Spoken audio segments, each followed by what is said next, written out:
ఎప్పుడు కూరలు, పచ్చళ్ళు ఏం తింటాం చెప్పండి? అప్పుడప్పుడు కారపొళ్ళు కూడా తినాలనిపిస్తుంది కదా! ఎస్పెషల్లీ జలుబు, జ్వరం వచ్చినప్పుడు కారపొడి నోటికి రుచిగా తినాలనిపిస్తుంది. అలానే రిలీఫ్‌గా ఉంటుంది.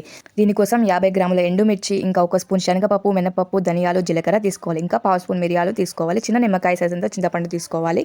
ఒక కప్పు కరివేపాకు, 1 స్పూను ఉప్పు, ఇంకా ఒక గడ్డ పొట్టు తీసుకొని వెల్లుల్లి తీసుకోవాలి. ఇప్పుడు ఒక కడాయి పెట్టుకొని దీంట్లో ముందుగా శనగపప్పు కొంచెం వేగిన తర్వాత మినపప్పు వేసుకొని, అది కొంచెం వేగిన తర్వాత ధనియాలు, జీలకర్ర, మిరియాలు వేసుకొని వేయించుకోవాలి. దోరగా వేయించుకోవాలి.